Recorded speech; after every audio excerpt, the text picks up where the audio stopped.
नमस्कार, आप देख रहे हैं द न्यूज़ 15 और मैं हूं Anjali Rathore. The news 15 channel लगातार सहारा इंडिया के खिलाफ आवाज उठाने वाले वो तमाम चेहरों को आपके सामने लेकर आया है और जो आंदोलनकारी हैं किस तरीके से सहारा इंडिया के खिलाफ आवाज उठा रहे हैं उनसे चर्चा का दौर हमने बनाया। ऐसे ही आज सहारा के मुद्दे पर चर्चा करने के लिए हमारे साथ जुड़ेंगे एक वरिष्ठ पत्रकार और एक सोशल एक्टिविस्ट चरण सिंह राजपूत जी, जिनसे हम चर्चा का दौर एक बार फिर से बनाएंगे। पिछली मुलाकात में सर आपसे हमने बातचीत की थी सहारा के मुद्दे पर। ऐसे में हमें आपसे बातचीत करके लगा था कि कहीं ना कहीं सहारा के खिलाफ आपके मन में अलग ही खुंदस है। तो ऐसा क्यों है? क्योंकि सहारा मीडिया के खिलाफ कहीं ना कहीं आवाज़ उठाने में आपका बहुत बड़ा योगदान रहा है।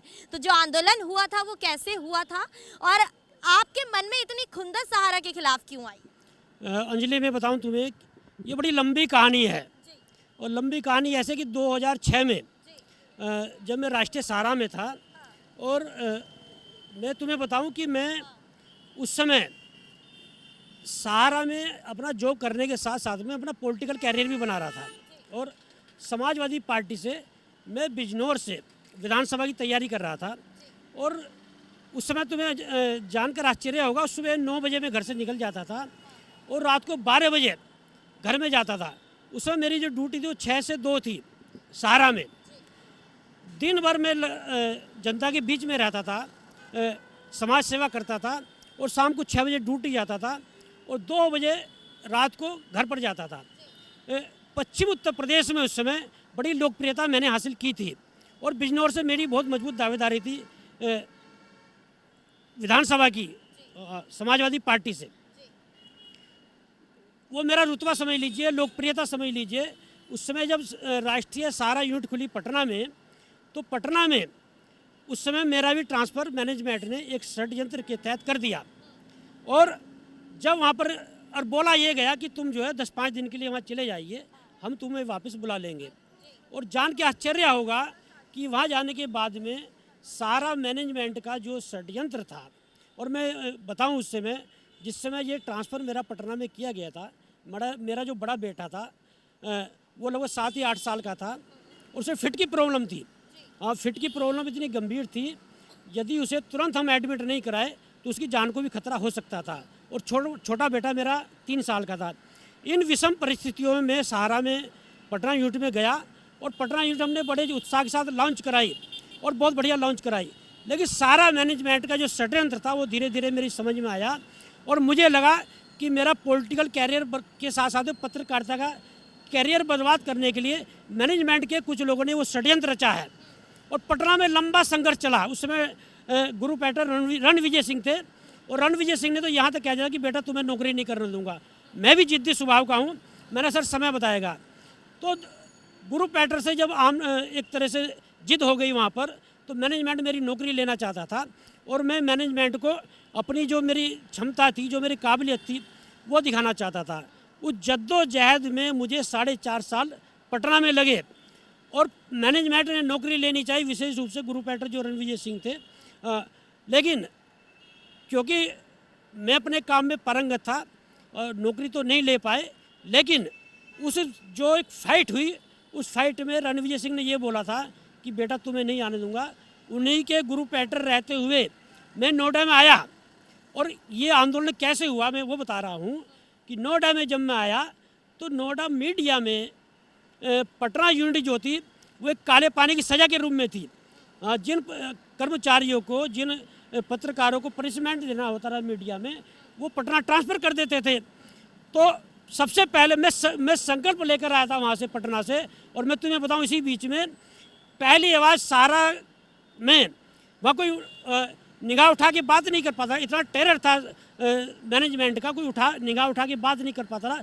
पहली आवाज़ पटना में जब अनिल इब्राहिम, स्वतंत्र मिश्रा और रणविजय सिंह, पूरा मैनेजमेंट जो हाईली नोएडा से गया हुआ था, वो चरण सिंह राजपूत की थी। मैंने एक तरह से सहारा की नीतियों का विरोध किया था। मैंने कहा कि सर 15 साल मुझे सहारा में काम करते हो गए और आपने मेरे सामने ऐसी परिस्थितियाँ ला के खड़ी कर दी है। बच्चों की ये परिस्थिति है। मैंने अपने बेटे के जो मेडिकल सर्टिफिकेट, जो डॉक्यूमेंट्स थे, वो भी दिए, लेकिन मैनेजमेंट नहीं पसीजा। जब मैंने देखा जो मेरे बच्चों से दुश्मनी निकाली जा रही है मैनेजमेंट की, तो मैंने उसी समय संकल्प ले लिया था कि सहारा में जो टेरर है सहारा में जो मैनेजमेंट जो कर्मचारियों को परेशान कर रहा है उसके खिलाफ मैं मोर्चा खोलूँगा। और वही संकल्प जब मैं नोएडा में आया, सबसे पहले मैंने जो डर था मैनेजमेंट का सहारा परिसर में, नोएडा मीडिया में, वो वर्कर का निकाला। और इसी उसमें एक संयोग था 2014 में, तो 2014 में 3 से 4 महीने तक सैलरी नहीं मिली। और टीवी के हमारे साथी थे, टीवी मीडिया के, उसमें से वो कई बार नीचे आए और जब उनके सहयोग नहीं मिला और नीचे वो अब हमसे प्रिंट मीडिया के लोगों से अपना सहयोग मांगने आए कि भाई 3-4 महीने सैलरी नहीं मिल रही है, कैसे काम चलेगा। क्योंकि मेरा संकल्प था, उस समय मेरठ के ब्रजपाल चौधरी थे, वो हमारे साथी थे उसमें से। मैंने कहा भाई देखो 4 महीने से जब सैलरी नहीं मिल रही हमारे साथियों को, ये लोग कैसे गुजारा करेंगे। मैं भी उनमें ही था। और मैं जब गेट से घुसता था अंजलि, तो ये समझ लीजिए कि मुझे आधा घंटा अपनी कुर्सी पे आने पर लगता था। किसी का बच्चा बीमार है, किसी की बीवी बीमार है, पैसा नहीं, किसी के राशन घर में नहीं है। मैं बड़ा एक आहत था कर्मचारियों के जो पीड़ा थी उसे लेकर। और मैंने कहा ब्रजपाल अब हम लोगों को मैदान में आना ही होगा। और हम लोग मैदान में आए। और जान के आश्चर्य होगा आपको, सहारा का जो मीडिया का आंदोलन था, मीडिया में उतना बड़ा आंदोलन नहीं हुआ है। आपकी यूनिट नोएडा, पटना, देहरादून, वाराणसी, मतलब सारी मीडिया की जो प्रिंट की मीडिया की थी यूनिट, वो ठप हो चुकी थी। सारा टीवी हम लोगों ने ठप कर दिया था। और लगातार जो आंदोलन चला सहारा में, तो और ये भी देख लीजिए उस समय अखिलेश यादव मुख्यमंत्री थे, समाजवादी पार्टी सरकार, मतलब सुब्रत राय की सरकार, कितना बड़ा रिस्क था। लेकिन जब वर्करों की पीड़ा थी और उस मैनेजमेंट का जो टेरर था, मैनेजमेंट का जो अत्याचार था कर्मचारियों पे, जो शोषण था, उसके खिलाफ आवाज़ उठानी थी, तो अंजलि उठाई हमने आवाज़ वहाँ पर। कौन कौन सी कठिनाइयाँ उस वक्त हुई, क्योंकि कहा जाता है कि उस वक्त सुब्रत रॉय की कहीं ना कहीं एक अंधभक्ति देखने के लिए मिलती थी और मैनेजमेंट भी कहीं ना कहीं हावी रहता था कर्मचारियों पर, जैसा कि आपने बताया। तो ऐसे में कर्मचारियों ने अपनी आवाज़ को बुलंद करने की कैसे सोची, और जो आंदोलन के लिए जैसे खड़े हुए वो लोग, तो किस तरीके की कठिनाइयों का उन्हें सामना करना पड़ा? देखिए निश्चित रूप से अंजलि, शुरू में तो भैंता कर्मचारियों में दिक्कत थी। ब्रजपाल चौधरी को हमें अड़ना पड़ा और मैंने स्पीच दी उसमें। उस स्पीच का ये फ़ायदा हुआ कि कर्मचारी, सारा मीडिया के जो प्रिंट के और टीवी के सारे कर्मचारी थे, वो नीचे परिसर में आ गए।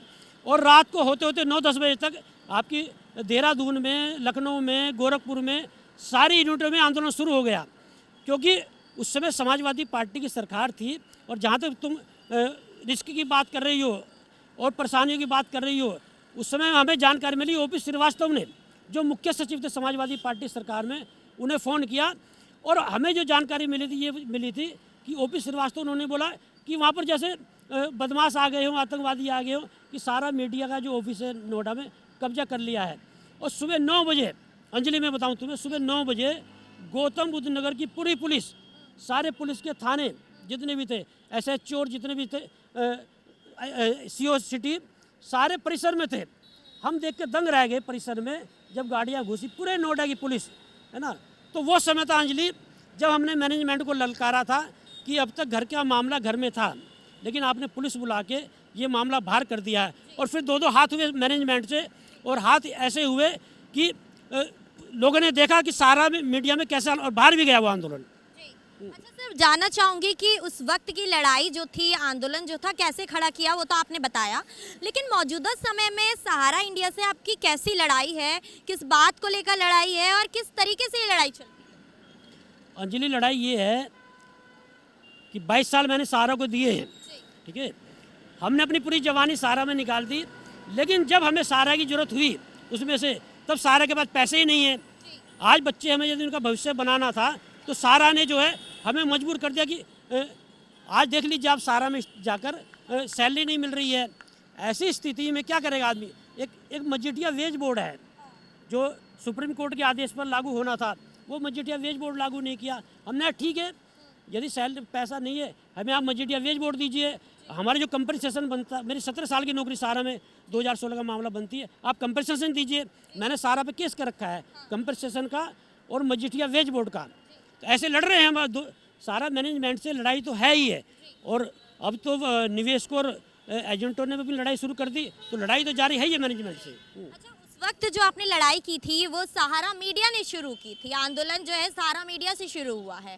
ऐसे में अब जो निवेशक हैं, एजेंट हैं, वो भी कहीं ना कहीं लड़ाई कर रहे हैं, आंदोलन में आवाज़ उठा रहे हैं। तो कैसा रवैया उस वक्त जब सहारा मीडिया की लड़ाई चल रही थी, तो कैसा रवैया इन लोगों का देखने के लिए मिलता? अंजलि, वो जो 2016 में जो आंदोलन हुआ था मीडिया में, उसकी कल्पना भी सहारा में नहीं करी जा सकती थी। सहारा के बारे में ये माना जाता था कि हिंदुस्तान का सुब्रत राय को डाउन माना जाता था, कि सुब्रत राय के खिलाफ कोई आवाज़ नहीं उठा सकता, क्योंकि पॉलिटिकल संबंध आप भी देख रहे होंगे, सारी पार्टियों में सुब्रत राय की राजनीतिक पैठ है। और उस समय समाजवादी पार्टी की सरकार थी, मतलब सुब्रत राय की सरकार मान सकते हो। उस समय तो कोई मतलब ही नहीं था उठाने का आवाज़ उसमें से, लेकिन उस समय आवाज़ उठाई गई, क्योंकि पैरा बैंकिंग के जो हमारे साथी थे उन्हें, मुझे लग रहा उस समय पैसा मिल रहा था। जब पैसा मिल रहा होता तो क्यों कोई आवाज़ उठाएगा। और मैं तो ये कहूँगा कि ये लोग उस समय हमें गलत ठहरा रहे थे, लेकिन आज इन लोगों ने स्वीकार किया कि आप लोगों ने जिस समय में, जिन परिस्थितियों में आवाज़ उठाई थी, असली लड़ाई वो थी और वास्तव में लड़ाई थी उस समय। तो जब अंजलि, जब लड़ाई लड़ी जाती है उसके परिणाम नहीं देखे जाते हैं, और हमें वर्करों की लड़ाई लड़नी थी। जो लड़के लोग पीड़ित थे, हमें एहसास था कि इनके बच्चों की फीस नहीं जा रही है, उसके हमारे बच्चे भी थे। कितने लोग थे जिनके घर में राशन नहीं था, कि उस समय कितने लोगों ने सुसाइड कर ली, कितने लोग बेचारे घर पे भूखे सोते थे। तो लड़ाई लड़नी थी, लड़ी हमने। अब जिस तरीके से निवेशक और जितने भी एजेंट हैं ये आंदोलन कर रहे हैं, अलग अलग मोर्चे इनके बने हुए हैं, तो कितना इस आंदोलन में सहारा मीडिया के लोगों का सहयोग उन्हें मिला? देखिए, सहारा मीडिया के जहाँ तक सहयोग की बात आएगी, जो करने वाले डायरेक्टली कर रहे हैं, लेकिन जो नौकरी कर रहा होता है उसे कहीं ना कहीं नौकरी जाने का डर होता है। मैं उनकी कोई ऐसी आलोचना नहीं करना चाहूँगा, लेकिन मेरा स्वभाव है, मैं अपने बारे में बताऊँ, मैं अन्याय के खिलाफ लड़ता हूँ। जहाँ पर अन्याय होगा उसके खिलाफ मैं खड़ा दिखाई दूंगा। और मैं अभी भी किसी, आप देख ही रहे हो, किसी न किसी रूप में जो सहारा एजेंट और निवेशकों की लड़ाई है, मैं परोक्ष रूप से उनके साथ हूँ और मैं लड़ रहा हूँ और लड़ूंगा। क्या मानते हैं, जिस तरीके से सुब्रत रॉय के ऊपर सुप्रीम कोर्ट का भी सिकंजा है और वहीं कहीं ना कहीं जो पॉलिटिकल पार्टियों के साथ वो उठते बैठते नजर भी आते हैं, तो इतना सब दबाव होने के बाद, हर तरीके से दबाव होने के बाद उन्हें कहीं ना कहीं जेल के भी चक्कर काटने पड़े हैं, उनके खिलाफ वारंट भी जारी हुआ है। इतना सब होने के बाद अभी तक कोई उनका क्यों कुछ नहीं बिगाड़ पाया? अंजलि, मैं बताऊँ, मैं तो सहारा में रहा हूँ और मैं समाजवादी पार्टी में भी काफ़ी समय तक रहा हूँ। तो मैंने सुब्रत राय और समाजवादी पार्टी के संबंधों को बड़े करीब से देखा है, और मैं तो कहूँगा कि राजनीतिक संबंध जो सुब्रत राय के हैं उन्हें बहुत करीब से देखा है। तो सुब्रत राय के राजनीतिक पैठ बहुत ज़बरदस्त है। और वो आपने देखा होगा, जब सुब्रत राय ने अपने दोनों बेटों की शादी की थी, तत्कालीन प्रधानमंत्री अटल बिहारी वाजपेयी भी वहाँ पहुँचे थे। देश का कोई ऐसा नेता नहीं था बड़ा जो उस कार्यक्रम में मौजूद ना हो। तो जिस आदमी की इतनी ज़बरदस्त पैठ रही हो, और वो सारी पैठ सुब्रत राय ने, जो निवेशकों का पैसा था, उस पैसे के बलबूते बनाई। आज यदि सुब्रत राय पैसा नहीं दे पा रहे हैं निवेशकों का, तो कहीं ना कहीं ये बड़ा कारण है कि संबंध बनाने में और अय्याशी करने में सुब्रत राय ने पैसा लुटा दिया है। और जहाँ तक राजनीतिक संबंध की बात है, मुझे लगता है कि कहीं ना कहीं देश के ब्यूरोक्रेट का और नेताओं का पैसा भी सहारा में लगा हुआ है। यदि आज सुब्रत राय का कुछ नहीं बिगड़ पा रहा है, तो उसका बहुत बड़ा कारण ये है कि आप देख लीजिए, एक संपत्ति सुब्रत राय की नहीं बिची, सहारा की एक भी संपत्ति, सुप्रीम कोर्ट इन्वॉल्व है, सेबी इन्वॉल्व है, और देश भर में मुकदमे दर्ज हो रहे हैं, एक पैसे की संपत्ति सहारा की नीलाम नहीं हुई है। तो इसका बड़ा कारण ये है कि सुब्रत राय की जो राजनीतिक पैठ है वो बड़ी ज़बरदस्त है। वो पैठ उसने कैसे बनाई? वो निवेशकों के पैसे से बनाई। निश्चित रूप से सुब्रत राय ने एक समय में नेताओं की आर्थिक रूप से बहुत मदद की है। तो वही नेता जो आज सुब्रत राय का एहसान उतार रहे हैं। और मैं तो ये कहूँगा कि किसी समय में सहारा इंडिया को भारत का स्विस बैंक कहा जाता था। तो स्विस बैंक का मतलब क्या है? तो नेताओं, ब्यूरोक्रेट और बड़े लोगों का कहीं ना कहीं ब्लैक मनी सहारा में जमा था। उसी वजह से सुब्रत राय आज बच रहे हैं, मेरा अपना मानना है। जिस वक्त आपने सहारा मीडिया के खिलाफ आंदोलन छेड़ा था, जो माहौल उस वक्त था, क्या वही माहौल आज भी सहारा मीडिया में देखने के लिए मिलता है? या जो नई पीढ़ी आने वाली है वो मीडिया के तरफ कहीं ना कहीं ज़्यादा आकर्षित होती है, तो क्या वो अपना भविष्य सहारा मीडिया में कहीं ना कहीं देख पा रही है? बिल्कुल नहीं है अंजलि। सहारा मीडिया में इस समय स्थिति बड़ी दयनीय है। वहाँ पर सैलरी नहीं मिल रही है, लोग डरे हुए हैं। और अब तो जब से सुमित राय सहारा मीडिया में आए हुए हैं, दोनों जो मुख्य गेट है वो बंद करा दिए गए हैं और आईडी लेकर वर्कर घुसाए जा रहे हैं। बड़ा डर का माहौल है। सारा मीडिया में। आप सैलरी भी नहीं दे रहे हो। अभी पीछे देखिए, जिन वर्करों ने सैलरी मांगी उन्हें नौकरी से निकाल दिया। आप सैलरी भी नहीं दोगे। अब यदि कोई सैलरी मांगा उसे नौकरी से निकाल दोगे। आप गेट पे आपने पूरे ऐसा बंधुआ मजदूर बना रखे हैं। तो मैं तो कहूँगा जो हमारे साथी काम कर रहे हैं यार, घुट घुट के मरने से अच्छा आवाज़ बुलंद करें। और निश्चित रूप से यदि आज सहारा में आवाज़ बुलंद होगी तो हम फिर जाएंगे सहारा में। ऐसा नहीं, यदि लड़ाई होगी सहारा में, और हम तो लड़ाई लड़ रहे हैं, यदि वो लोग आवाज़ बुलंद करेंगे तो चरण सिंह राजपूत उस आवाज़ बुलंद करने में निश्चित रूप से जाएगा। बस मेरा आखिरी सवाल आपसे ये होने वाला है कि जितने भी चेहरे हमारे साथ आज तक जुड़े हैं, जिन्होंने सहारा के मुद्दे पर हमसे बातचीत की है, वो कहीं ना कहीं अलग अलग मोर्चे से जुड़े हुए हैं जो सहारा इंडिया के खिलाफ ही आवाज़ उठा रहे हैं। तो आप किस तरीके से मानते हैं कि अलग अलग गुट बनाकर, अलग अलग संगठनों के माध्यम से आवाज़ उठाकर क्या निवेशक अपनी आवाज़ को बुलंद कर पाएंगे और अपने मंसूबे में कामयाब हो पाएंगे? अंजलि, मुझे लगता है, मैं यहाँ से सुझाव भी देना चाहूँगा, जो हमारे साथी सहारा इंडिया के खिलाफ भुगतान को लेकर फाइट कर रहे हैं, बहुत बड़ा भुगतान है। मेरी तो लगातार बात होती है, लगभग 2 लाख करोड़ रुपए जो है वो सारा निवेशकों के, एजेंटों के सारा इंडिया पर हैं। तो बड़ी और कितने लोगों ने सुसाइड भी किया, आपने देखा होगा।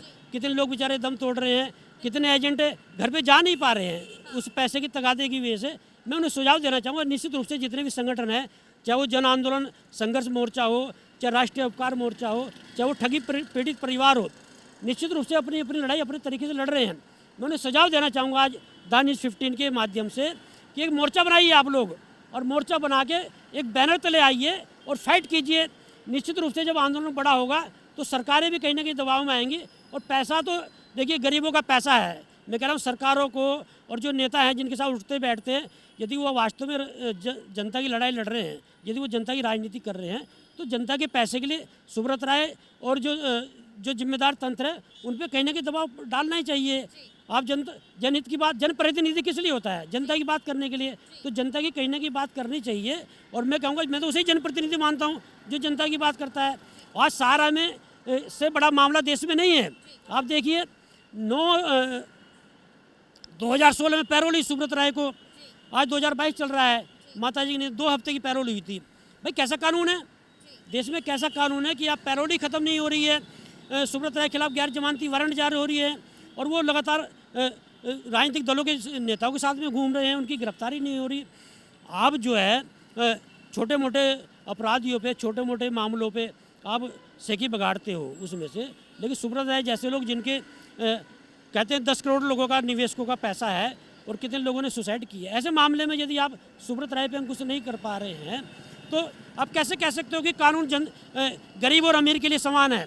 तो निश्चित रूप से कहीं ना कहीं सुब्रत राय को राजनीतिक पैठ का फायदा मिल रहा है। अंजलि, मेरा अपना मानना है। बहुत बहुत शुक्रिया सर द न्यूज़ 15 के साथ जुड़ने के लिए। ऐसी तमाम चर्चाओं के लिए बने रहेगा द न्यूज़ 15 के साथ। मैं अंजलि राठौर, कैमरा पर्सन गोविंद और मिथिलेश के साथ दिल्ली। वीडियो अच्छी लगे तो इसे लाइक शेयर कमेंट ज़रूर कीजिएगा और हमारे यूट्यूब चैनल को सब्सक्राइब करना ना भूलें। शुक्रिया।